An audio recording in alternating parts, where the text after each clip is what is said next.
আসসালামু আলাইকুম রহমতুল্লাহি বারাকাতুহু। বাংলাদেশ সরকারের প্রতি আমার অনুরোধ, আপনারা পোস্টাল ব্যালট নিয়ে মানুষকে সঠিক তথ্যটা দিন বাংলাদেশে, যেন বাংলাদেশের মানুষ প্রবাসীদেরকে ভুল না বোঝে এবং আমাদের প্রবাসীদের মাঝে যেন ফেতনা তৈরি না হয়। তা আমি এই কথাটি কেন বললাম সেটি হচ্ছে আমি এখন ক্লিয়ার করতেছি। দেখুন, পোস্টাল ব্যালট, সর্বপ্রথম আসি পোস্টাল ব্যালট রেজিস্ট্রেশন নিয়ে। আমরা যখন রেজিস্ট্রেশন করি পোস্টাল ব্যালটে, তখন সর্বপ্রথম আমাদেরকে এনআইডি কার্ড স্ক্যান করতে হয়। তারপরে আসে পাসপোর্টের ডিটেলস ওইখানে দিতে হয়।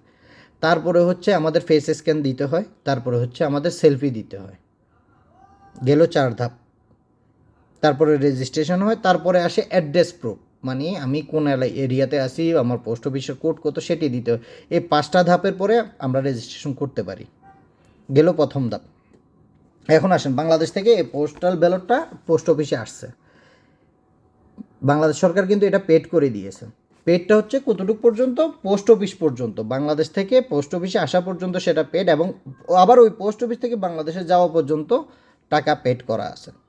কিন্তু পোস্ট অফিস থেকে আমার কর্মস্থলে আসার যে একটা খরচ, সেটা কিন্তু বাংলাদেশ সরকার দেয়নি, তো সেটা আমাদেরকে বহন করতে হবে।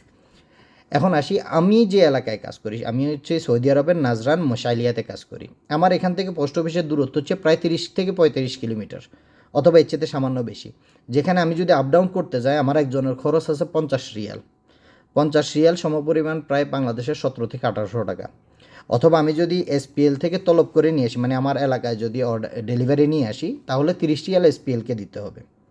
30 রিয়াল সমপরিমাণ প্রায় 1000 থেকে 950 অথবা 1000 টাকা, এরকম কিছু একটা হবে।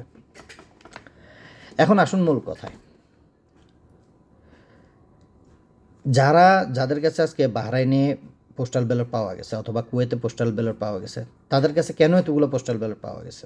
এখন আমি আমার এলাকা দিয়ে আপনাকে উদাহরণ দিই। আমাদের এলাকাতে একজনের নাম হচ্ছে সাত্তার। উনি এখানে একটা গ্রোসারি শপ নিজের আছে, ওনার গ্রোসারি শপ চালায়। ওনার কাছে গাড়ি আছে, তো উনি নিজের গাড়িতে করে পোস্ট অফিসে গিয়েছিলেন। গিয়ে আমাদের সবাইকে ফোন করে, আমাদের থেকে যে পোস্ট অফিস থেকে যে একটা সিকিউরিটি কোড আসে, আমাদের থেকে ওই 4 অক্ষরের কোডটা নিয়ে উনি আমাদের পোস্টাল ব্যালটগুলো উনি নিজ দায়িত্বে নিয়ে এবং আমাদের কাছে পর্যন্ত পৌঁছিয়ে দিয়েছেন। এখন আমি যদি বলি, ওনাকে যদি ওই সময় কেউ ধরতো, তাহলে ওনার কাছে তো 100 থেকে 150 পোস্টাল ব্যালট ছিল। তো ওনাকেও তো বলতে পারত, তুমি ভোট জালিয়াতি করার জন্য তুমি এগুলো নিছো। আসলে না, উনি ভোট জালিয়াতি করার জন্য নেন, উনি সমস্ত প্রবাসীকে হেল্প করার জন্য উনি এই কাজটা করেছেন, এবং উনি আমাদের জন্য নিয়ে এসেছেন, যেন মানুষ আনন্দের সাথে, প্রবাসীরা আনন্দের সাথে তাদের ভোট প্রয়োগ করতে পারে। এখানে আর কিছু নেই। এখন আসি নির্বাচন কমিশনের কথায়। দেখুন, আমি আপনাকে প্রথমে বললাম যে 5টা ধাপ সিকিউরিটির, যে 5টা ধাপ অতিক্রম করার পরে আমরা এই ব্যালটটা পেয়েছি। এখন দেখুন, এই ব্যালটটা রিসিভ করার পরে এখানে একটা বারকোড আছে। এই বারকোডটা স্ক্যান করতে হবে। স্ক্যান করলেই আমি যে এটা রিসিভ করেছি তার প্রমাণ হবে। সেটা কোথায়? পোস্টাল বিডি অ্যাপ যেটা আছে ওটাতে স্ক্যান করার পরে আমি যেটা রিসিভ করেছি তা প্রমাণ হবে। এবং আমি ভোট দেওয়ার পর যখন এটা আমি পোস্ট অফিসে পাঠাবো, তখনও আবার স্ক্যান করতে হবে। শুধু স্ক্যান নয়, বারকোড স্ক্যান করতে হবে, তারপরে আমার ফেস স্ক্যান হবে, তারপরে কী বলে যে সরি, আমার সেলফি দিতে হবে।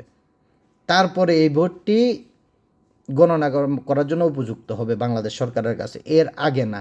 তো এই জিনিসটা কেন নির্বাচন কমিশন এখন পর্যন্ত ক্লিয়ার করলো না? অথবা যারা কমপ্লেন করতেছে, যারা ভোট বানচাল করার জন্য চেষ্টা করতেছে, প্রবাসীদেরকে ভোট থেকে বিরত রাখার জন্য চেষ্টা করতেছে, কেন ক্লিয়ার করলো না তাদের কাছে? আপনারা একটি সংবাদ সম্মেলন করুন, জিনিসটা ক্লিয়ার করুন, মানুষ বুঝে যাক। ভাই, প্রবাসীরা বাংলাদেশকে অনেক ভালোবাসে। আপনারা যারা বাংলাদেশে বসে আছেন, আমি হলপ করে বলতে পারি আপনাদের চাইতে অনেক বেশি ভালোবাসে প্রবাসীরা। সেটি আপনারা 24শে আগস্টেই আপনারা প্রমাণ পেয়েছেন। আশা করি প্রবাসীরা বাংলাদেশ বিরোধী নয়, প্রবাসীদের মধ্যে নীতি নৈতিকতা সব কিছুই আছে।